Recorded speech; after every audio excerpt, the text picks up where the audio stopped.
राज करता था। वह धार्मिक ग्रंथों के अनुसार गुरुवार को भगवान बृहस्पति देव की पूजा का विधान है। बृहस्पति देव को बुद्धि और शिक्षा का कारक माना जाता है।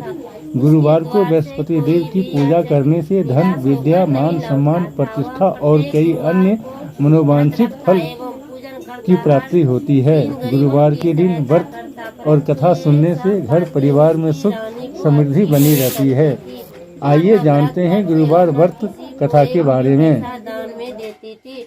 वह राजा से भी ऐसा करने को मना किया करती थी। एक समय की बात है कि राजा शिकार खेलने वन को चले गए। घर पर रानी और दासी थी। उस समय गुरु बृहस्पति साधु का रूप धारण कर राजा के दरवाजे पर भिक्षा मांगने आए।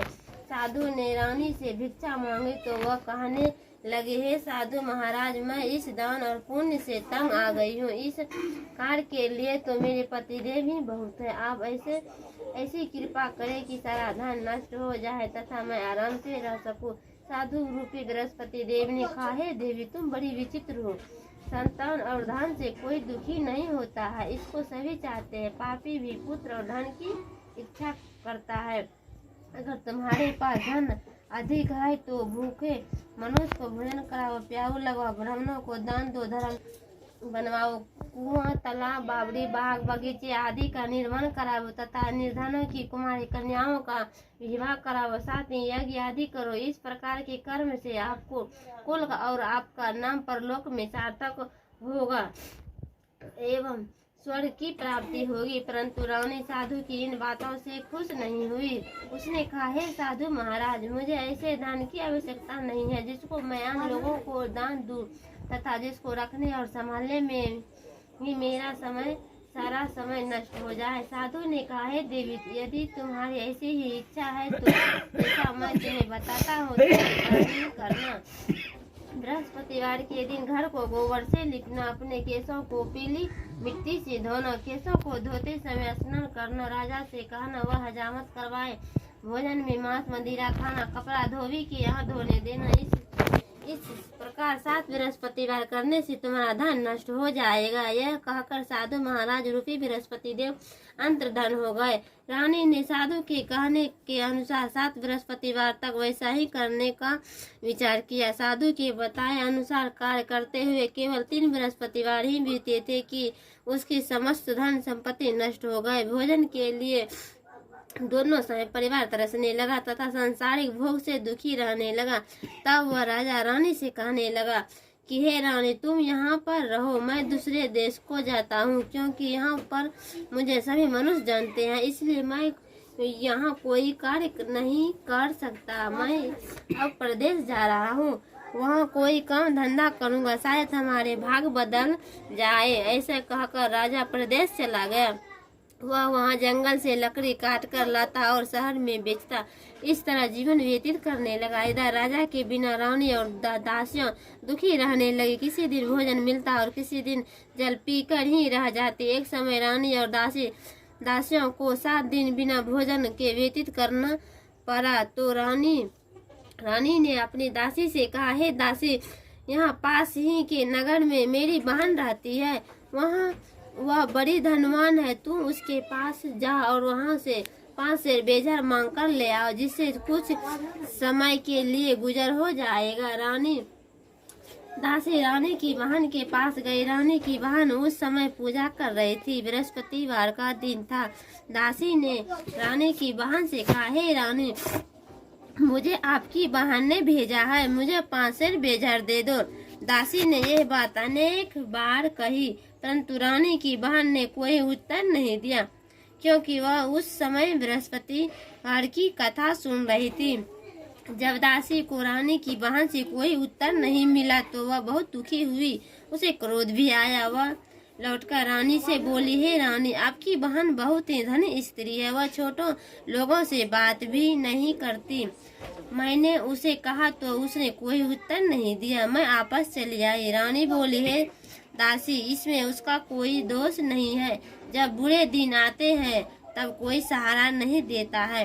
अच्छे बुरे का पता विपत्ति में ही लगता है। जो ईश्वर की इच्छा होगी वही होगा। ये सब ये सब हमारे भाग का दोष है। इधर रानी की बहन ने सोचा कि मेरी बहन की दासी आई थी, परंतु मैं उसे नहीं बोली। इससे वह बहुत दुखी हुई हो गया था। कथा सुन और विष्णु भगवान का पूजन समाप्त कर वह अपनी बहन के घर आई और कहने लगी, हे बहन, मैं बृहस्पतिवार का व्रत कर रही थी। तुम्हारी दासी हमारे घर गई थी, परंतु जब तक कथा होती है तब तक हम लोग न उठते हैं और न बोलते हैं, इसलिए मैं नहीं बोली। कहो दासी क्यों गई थी? रानी बोली, बहन, हमारे घर अनाज नहीं था। वैसे तुमसे कोई बात छिपी नहीं है, इस कारण मैंने दासी को तुम्हारे पास 5 शेर बेजर लेने के लिए भेजा था। रानी की बहन बोली, बहन देखो, बृहस्पति भगवान सबकी मनोकामना पूर्ण करते हैं। देखो, शायद तुम्हारे घर में अनाज रखा हो। यह सुन दासी घर के अंदर गए तो वहाँ उसे एक घड़ा बेजर का भरा मिल गया। उसे बड़ी हैरानी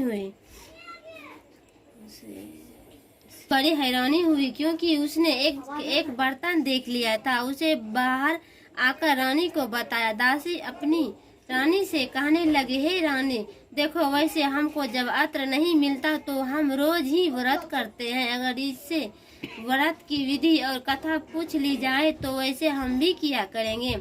दासी के कहने पर रानी ने अपनी बहन से बृहस्पतिवार व्रत के बारे में पूछा। उसकी बहन ने बताया, हे रानी बहन, बृहस्पतिवार को सूर्योदय से पूर्व उठकर स्नान करे। बृहस्पतिवार का व्रत करना चाहिए, लेकिन उस दिन सिर नहीं धोना चाहिए। बृहस्पतिवार के व्रत में केले की दाल और मुनक्का से विष्णु भगवान का केले के वृक्ष की जड़ में पूजा करे तथा दीपक जलावे। उस दिन एक ही समय भोजन करे। भोजन पीले खाद्य पदार्थ का करे तथा जड़ से कथा सुने। इस प्रकार करने से गुरु भगवान प्रसन्न होते हैं, अन्य पुत्र धन देते हैं, मनोकामना पूर्ण करते हैं।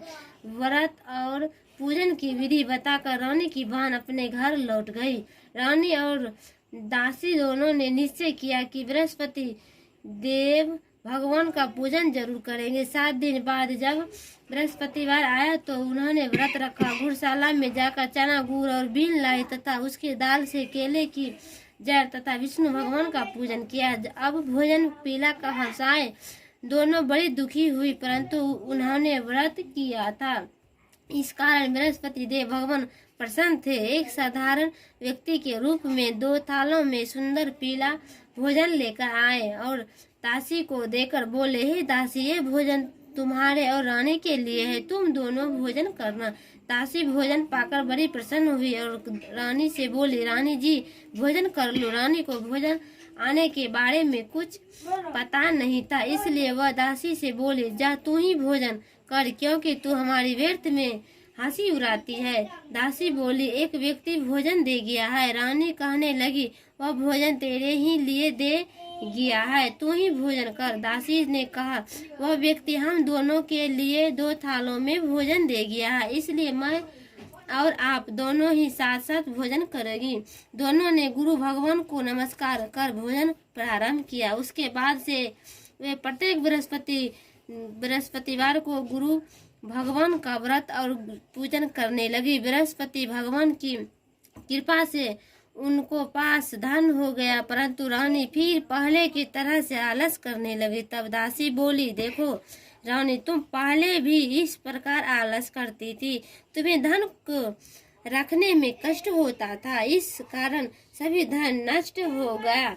अब गुरु भगवान की कृपा से धन मिला है तो फिर तुम्हें आलस होती है। बड़ी मुसीबतों के बाद हमने ये धन पाया है, इसलिए हमें दान पुण्य करना चाहिए। तुम भूखा मनुष्य को भोजन कराओ, प्याऊ लगवाओ, ब्राह्मणों को दान दो, कुआं, तालाब, बावड़ी आदि का निर्माण कराओ, मंदिर पाठशाला बनवाकर दान दो, कुमारी कन्याओं का विवाह कराओ, धन को शुभ कार्य में खर्च करो, जिसे तुम्हारे कुल का यश बढ़े तथा स्वर्ग प्राप्त हो और प्रीति प्रसन्न हो। दासी की बात मानकर रानी ने इस प्रकार के कर्म करने प्रारंभ किए, जिससे उनका काफी यश फैलने लगा। एक दिन रानी और दासी आपस में विचार करने लगी कि न जाने राजा किस दशा में होंगे, उनकी कोई खोज खबर नहीं है। गुरु भगवान से उन्होंने प्रार्थना की और भगवान ने रात्रि में राजा को स्वप्न में कहा, हे राजा उठ, तेरी रानी तुझको याद करती है, अब अपने देश को लौट जा। रानी प्रातः काल उठकर जंगल से लकड़ियां काट कर लाने के लिए जंगल की ओर चल पड़ा। जंगल से गुजरते हुए वह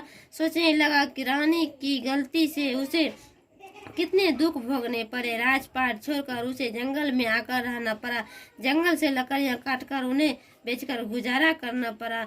उसी समय उस जंगल में बृहस्पति देव एक साधु का रूप धारण कर आए और राजा के पास आकर बोले, हे लकड़हारे, तुम इस सुनसान जंगल में किस चिंता में बैठे हो, मुझे बताओ। यह सुन राजा के नेत्र में जल भर आया और साधु की वंदना कर बोला, हे प्रभु, आप सब कुछ जानने वाले हैं। इतना कहकर राजा ने साधु को अपनी संपूर्ण कहानी सुना दी। महात्मा दयालु होते हैं। वे राजा से बोले, हे राजा, तुम्हारी पत्नी ने बृहस्पति देव के प्रति अपराध किया था, जिसके कारण तुम्हारी ये दशा हुई है। अब तुम किसी प्रकार की चिंता मत करो, भगवान तुम्हें पहले से अधिक धन देंगे। देखो, तुम्हारी पत्नी ने बृहस्पतिवार का व्रत प्रारंभ कर दिया है। अब तुम भी बृहस्पतिवार का व्रत करके चने की दाल और गुड़ जल के लोटे में डालकर केले का पूजन करो, फिर कथा कहो। ये सुनो, भगवान तुम्हारी सब मनोकामना को पूर्ण करेंगे। साधु को प्रसन्न देकर राजा बोला, हे प्रभु, मुझे लकड़ी बेचकर इतना पैसा भी नहीं बचता जिससे भोजन करने के उपरांत कुछ बचा सकूं। मैंने रात्रि में अपनी रानी को व्याकुल देखा है। मेरे पास कोई साधन नहीं है जिससे समाचार जान सकूं। फिर मैं बृहस्पति देव की क्या कहानी कहूँ, मुझको तो कुछ भी मालूम नहीं है। साधु ने कहा, हे राजा, तुम किसी बात की चिंता मत करो। बृहस्पतिवार के दिन तुम रोजाना की तरह लकड़ियां लेकर शहर में जाओ। तुम्हें रोज से दुगना धन प्राप्त होगा, जिससे तुम भली भांति भोजन कर लोगे तथा बृहस्पति देव की पूजा का सामान भी आ जाएगा। जय बृहस्पति भगवान। प्राचीन काल में एक बहुत ही निर्धन ब्राह्मण था। उसको कोई संतान नहीं थी। वह नित्य पूजा पाठ करता, परंतु उसकी स्त्री बहुत मलिनता के साथ रहती थी। वह न स्नान करती और न किसी देवता का पूजन करती। प्रातः काल उठते ही सर्वप्रथम भोजन करती, बाद में कोई अन्य कार्य करती। ब्राह्मण देवता बहुत दुखी रहते थे। पत्नी को बहुत समझाते, किंतु उसका कोई परिणाम न निकलता। भगवान की कृपा से ब्राह्मण की स्त्री की कन्या उत्पन्न हुई। वह कन्या अपने पिता के घर में बड़ी होने लगी। वह बालिका प्रातः स्नान करके भगवान विष्णु का जाप करती। वह बचपन से ही बृहस्पतिवार का पूजा करने लगी। पूजा डालती जाती, वही जो स्वर्ण के हो जाते तो लौटते समय उनको बिनकर घर ले आती। एक दिन वह बालिका सूप में उन सोने के जौ को फटक कर साफ कर रही थी। तभी उसकी माँ ने देख लिया और कहा, हे बेटी, सोने के जौ को फटकने के लिए सोने का सूप होना चाहिए। दूसरे दिन गुरुवार था। इस कन्या ने व्रत रखा और बृहस्पति देव से प्रार्थना करके कहा, हे प्रभु, यदि मैंने सच्चे मन से आपकी पूजा की हो तो मुझे सोने का सूप दे दो।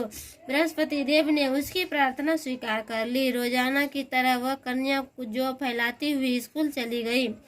स्कूल से लौटकर जब वह जो बीन रही थी, तब बृहस्पति देव की कृपा से उसे सोने का सूप मिला। उसे वह घर ले आई और उसे जो साफ करने लगी, परंतु उसकी माँ का वही ढंग रहा। एक दिन की बात है, वह कन्या सोने के सूप में जो साफ कर रही थी, उस समय उस नगर का राजकुमार वहां से होकर निकला। इस कन्या के रूप और सोने के सूप में जो साफ करते देखकर वह उस कन्या पर मोहित हो गया। राजमहल आकर वह भोजन तथा जल त्याग कर उदास होकर लेट गया। राजा को जब राजकुमार द्वारा अन्य जल त्यागने का समाचार ज्ञात हुआ तो अपने मित्रों के साथ वह अपने पुत्र के पास गए और बोले, हे बेटा, तुम्हें किस बात का कष्ट है? किसी ने आपका अपमान किया है अथवा कोई कारण और कोई और कारण है, मुझे बताओ, मैं वही करूँगा जिससे तुम्हें प्रशंसा हो। राजकुमार ने अपने पिता की बात सुनी तो वह बोला, मुझे आपकी कृपा से किसी बात का दुख नहीं है। किसी ने मेरा अपमान नहीं किया है, परंतु मैं उस लड़की के साथ विवाह करना चाहती हूँ जो सोने के सूप में जो साफ कर रही थी। यह सुन राजा आश्चर्य में पड़ गया और बोला, हे बेटा, इस तरह की कन्या का पता तुम ही लगाओ, मैं उसके साथ तुम्हारा विवाह अवश्य ही करवा दूंगा।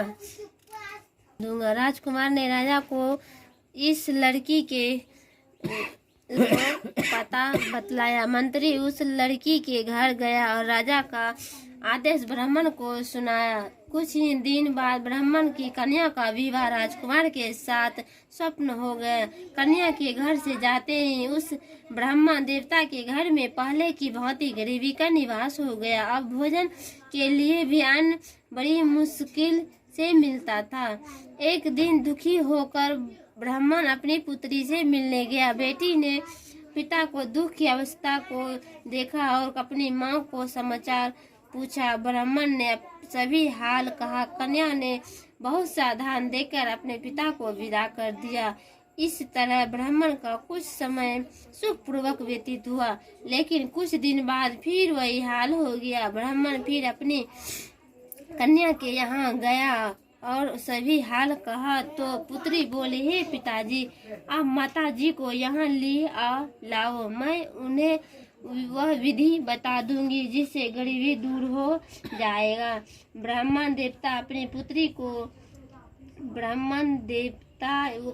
स्त्री को साथ लेकर अपनी पुत्री के पास राजमहल पहुँचे तो पुत्री अपनी माँ को समझाने लगी, हे माँ, तुम प्रातः काल उठकर सर्वप्रथम स्नान आदि करके विष्णु भगवान का पूजन करो तो सब दरिद्रता दूर हो जाएगी। परंतु उसकी माँ ने उसकी एक बात नहीं मानी। प्रातः काल उठकर अपनी पुत्री का बचा जूठा खा लेती थी। एक दिन उसकी पुत्री को बहुत गुस्सा आया। उसने एक रात एक कटोरी से सारा सामान निकाल दिया और अपनी माँ को उसमें बंद कर दिया। प्रातः उसमें से उसे निकाला तथा स्नान आदि करा के पूजा पाठ करवाया तो उसकी माँ की बुद्धि ठीक हो गई। इसके बाद वह नियम से पूजा पाठ करती और प्रत्येक बृहस्पतिवार को व्रत रखने लगी। इस व्रत के प्रभाव से उसकी माँ भी बहुत धनवान हो गई। बृहस्पति देवता के प्रभाव से स्वर्ग को हो गई और ब्राह्मण भी सुख पूर्वक इस लोक का सुख भोग कर स्वर्ग को प्राप्त हुआ। इस तरह कहानी कहकर साधु देवता वहां से लुप्त हो गए। धीरे धीरे समय व्यतीत होने पर फिर बृहस्पतिवार का दिन आया। राजा जंगल से लकड़ियां काटकर किसी शहर में बेचने गया। उसे उस दिन और दिनों से अधिक धन मिला। राजा ने चना गुड़ आदि लाकर बृहस्पतिवार का व्रत किया। उस दिन से उसके सभी क्लेश दूर हो गए। परंतु जब अगला गुरुवार का दिन आया तो वह बृहस्पतिवार का व्रत करना भूल गया। इस कारण बृहस्पति भगवान नाराज हो गए। उस दिन उस नगर के राजा ने विशाल यज्ञ का आयोजन किया था तथा अपने समस्त राज्य में घोषणा करवा दी कि कोई भी मनुष्य अपने घर में भोजन न बनाए तथा आग भी न जलाए। समस्त लोग मेरे यहाँ भोजन करने आवे। इस आज्ञा को जो न मानेगा उसको फांसी की सजा दी जाएगी। राजा की आज्ञा अनुसार राज्य के सभी वासी राजा के भोज में सम्मिलित हुई, लेकिन लकड़हारे कुछ देर से पहुंचा, इसलिए राजा उसको अपने साथ महल में ले गए। जब राजा लकड़हारे को भोजन करा रहे थे तो रानी की दृष्टि उस खूंटी पर पड़ी जिस पर उसका हार लटका हुआ था। खूंटी पर लटका दिखाई नहीं दिया। रानी को निश्चय हो गया कि मेरा हार इसी लकड़हारे ने चुरा लिया है। उसी समय सैनिक बुलवाकर उसको जेल में डलवा दिया। जब लकड़हारे जेलखाने में गया तो बहुत दुखी होकर विचार करने लगा कि न जाने कौन से पूर्व जन्म के कर्म से मुझे ये दुख प्राप्त हुआ है। और उसी साधु को याद करने लगा जो जंगल में मिला था। तत्काल बृहस्पति देव साधु के रूप में प्रकट हो गए और उसकी दशा को देखकर कहने लगे, अरे मूर्ख, तूने बृहस्पति देवता की कथा नहीं कही, इसी कारण तुझे दुख प्राप्त हुआ है। अब चिंता मत कर, बृहस्पतिवार के दिन जेल खाने के दरवाजे पर 4 पैसे पड़े मिलेंगे। तू बृहस्पति देव की पूजा करना तो तेरे सभी कष्ट दूर हो जाएंगे। अगले बृहस्पतिवार उसे जेल के दरवाजे पर 4 पैसे मिले। राजा ने पूजा का सामान मंगवाकर कथा कही और प्रसाद बांटा। उसी रात्रि को बृहस्पति देव ने उस नगर के राजा को स्वप्न में कहा, हे राजा, तूने जिस आदमी को जेल खाने में बंद कर दिया है वह निर्दोष है, वह राजा है, उसे छोड़ देना। रानी का हार उसी खूंटी पर लटका हुआ है। अगर तू ऐसा नहीं करेगा तो मैं तेरे राज्य को नष्ट कर दूंगा। राजा प्रातःकाल उठा और खूंटी पर हार लटका देखकर लकड़हारे को बुलवाकर क्षमा मांगी तथा राजा के योग सुंदर वस्त्र आभूषण भेंट कर उसे विदा किया। गुरुदेव की आज्ञा अनुसार राजा अपने नगर को चल दिया। राजा जब नगर के निकट पहुंचा तो उसे बड़ा ही आश्चर्य हुआ। नगर में पहले से अधिक बाग, तालाब और कुएं तथा बहुत सी धर्मशालाएं, मंदिर आदि बने हुए थे। राजा ने पूछा कि ये किसका बाग और धर्मशाला है। तब नगर के सब लोग कहने लगे कि ये सब रानी और दासी द्वारा बनवाए गए हैं। राजा को आश्चर्य हुआ और गुस्सा भी आया। जब रानी ने खबर सुनी कि राजा आ रहे हैं तो उसे अपनी दासियों से कहा, हे दासी, देख, राजा हमको कितनी बुरी हालत में छोड़ गए थे। वह हमारी ऐसी हालत देखकर लौट ना जाए, इसलिए तू दरवाजे पर खड़ी हो जा। रानी की आज्ञा अनुसार दासी दरवाजे पर खड़ी हो गई। जब राजा आए तो उन्हें अपने साथ महल में लाई। तब राजा ने क्रोध करके अपनी तलवार निकाली और पूछने लगा, बताओ ये धन तुम्हें कैसे प्राप्त हुआ है। तब रानी ने बताया, हमें ये सब धन बृहस्पति देव के व्रत के प्रभाव से प्राप्त हुआ है। राजा ने तो निश्चय किया कि 7 रोज बाद तो सभी बृहस्पति देव का पूजन करते हैं, परंतु मैं रोजाना दिन में 3 बार कथा कहा करूँगा तथा रोज व्रत किया करूँगा। अब हर समय राजा के दुपट्टे में चने की दाल बांधी रहती तथा दिन में 3 बार कथा कहता। एक रोज राजा ने विचार किया कि चलो अपनी बहन के यहाँ हो आवे। इस तरह का निश्चय कर राजा घोड़े पर सवार होकर अपनी बहन के यहाँ चल दिया। मार्ग में उसने देखा कि कुछ आदमी एक मुर्दे को लिए जा रहे हैं। उन्होंने रोककर राजा कहने लगा, अरे भाइयों, मेरी बृहस्पतिवार की कथा सुन लो। वे बोले, लो, हमारा तो आदमी मर गया है, इसको अपनी कथा की पड़ी है। परंतु कुछ आदमी बोले, अच्छा, कहो, हम तुम्हारी कथा भी सुनेंगे। राजा ने दाल निकाली और कथा कहनी शुरू कर दी। जब कथा आधी हुई तो मुर्दा हिलने लगा और जब कथा समाप्त हुई तो राम राम करते हुए वह मुर्दा खड़ा हो गया। राजा आगे बढ़ा। उसे चलते चलते शाम हो गई। आगे मार्ग में उसे एक किसान खेत में हल चलाता मिला। राजा उसे बोला, अरे भाया, तुम मेरी बृहस्पतिवार की कथा सुन लो। किसान बोला, जब तक मैं तेरी कथा सुनूंगा तब तक 4 हेराया जोत लूंगा। जा अपनी कथा किसी और को सुनाना। राजा आगे चलने लगा। राजा के हटते ही बैल पछाड़ खाकर गिर गए तथा किसान के पेट में बहुत जोर से दर्द होने लगा। उसी समय राजा किसान की माँ रोटी लेकर आए। उसने जब ये देखा तो अपने पुत्र से सब हाल पूछा। बेटे ने सभी हाल बता दिया। बुढ़िया दौड़ी दौड़ी उस घुड़सवार के पास गई और वो उसे बोली, मैं तेरी कथा सुनूंगी, तू अपनी कथा मेरे खेत पर ही चलकर कहना। राजा ने लौटकर बुढ़िया के खेत पर जाकर कथा कही, जिसके सुनते ही बैल खड़े हो गए तथा किसान के पेट का दर्द भी बंद हो गया।